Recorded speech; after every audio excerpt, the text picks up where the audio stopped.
Hello students, today I am going to discuss about Global South. This is again a concept for TDC third semester major students, and I think this may be my last video for third semester major students because time is not there.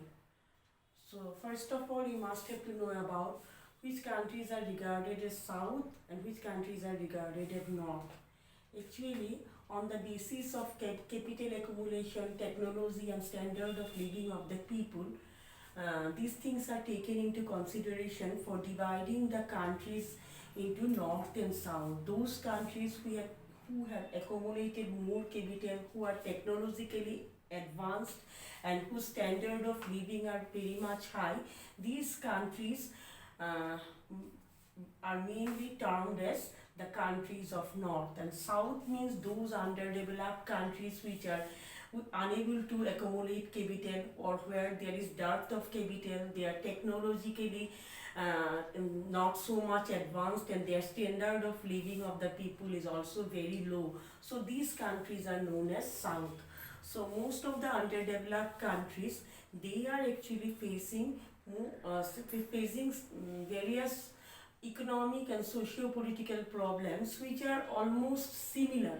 So today I am going to discuss about the problem faced by the countries of the South and how the whole world is actually thinking about these issues.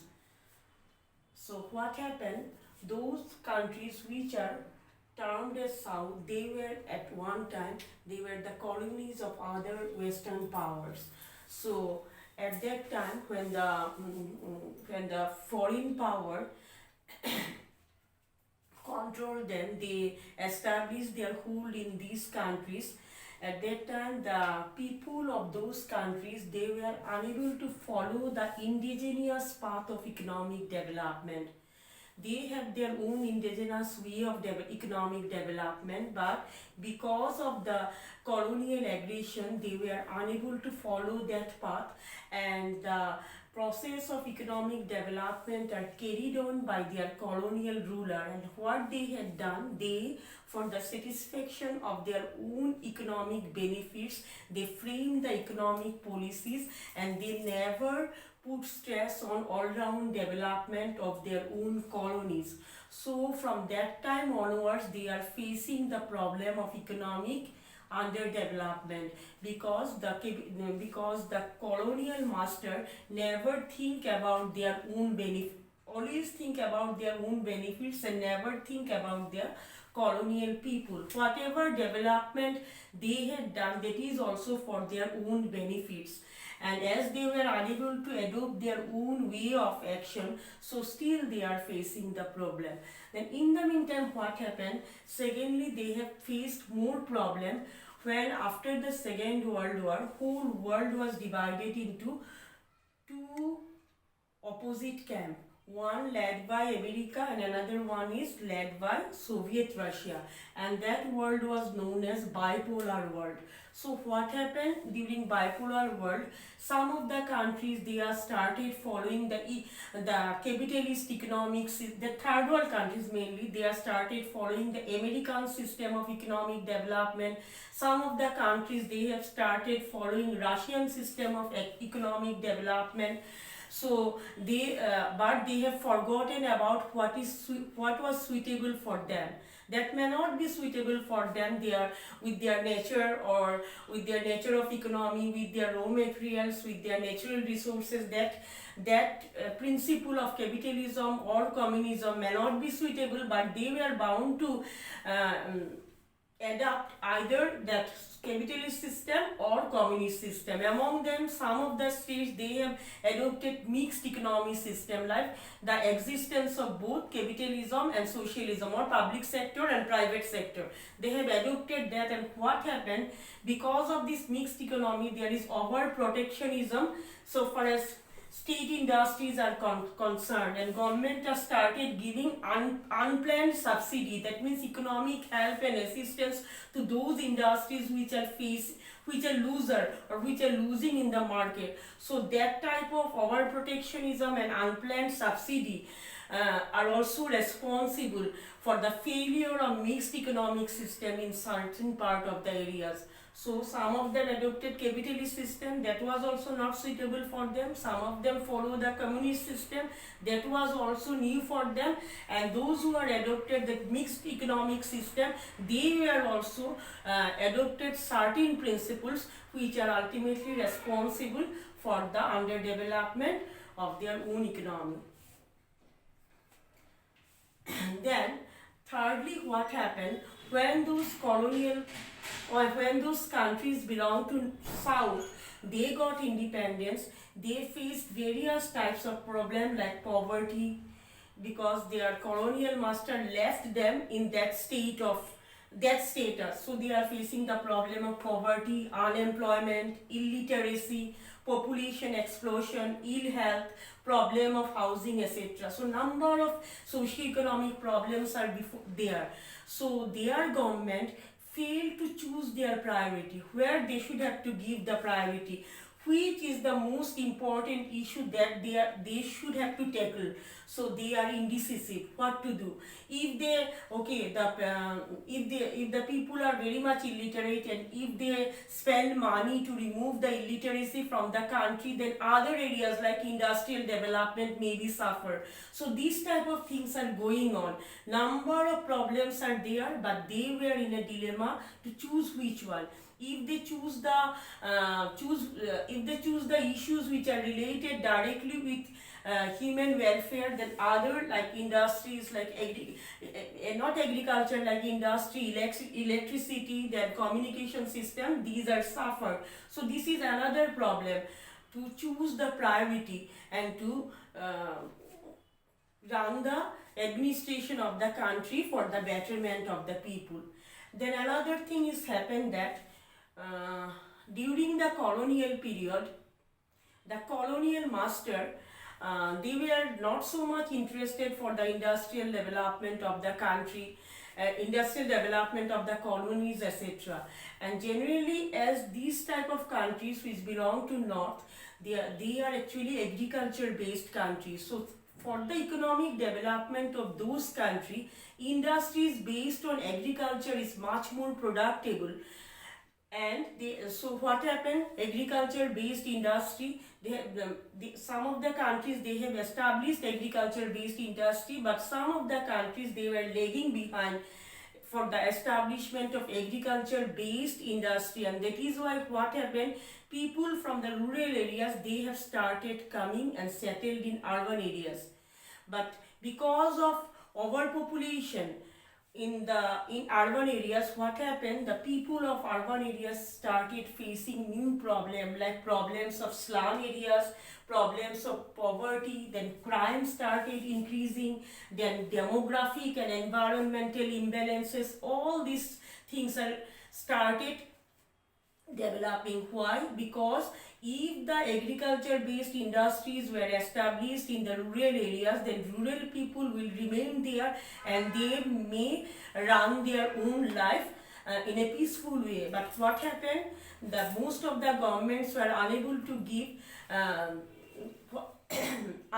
give their proper attention for the development of agro-based industry, and that is why, because of facing unemployment and underemployment, people are started moving towards the urban areas, and urban area again started the people of urban areas again started facing the problems of slums, because most of the people who are coming from the rural areas, they were not in a position to hire a good house and stay there. So some area have developed. Then people are facing poverty. Then various type of crime also started increasing. Then there were bitterness among the people, among the rural and urban people, or the newcomer and the old settler of the urban areas, regarding that land or the possession of land, etc. Then environmental degradation take place. So all these things are actually faced by the people of the South. Then another thing happened, new form of colonial exploitation by the means of debt trap.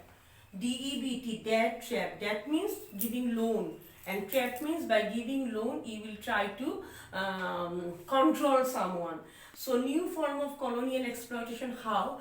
When these new countries they got independence, they faced various problems, how to develop their own country, how to make progress in social and economic affairs, and how to provide the minimum necessities of life to the people. They need huge amount of money for implementing various welfare program. So what happened? Ultimately, they started seeking loan from whom?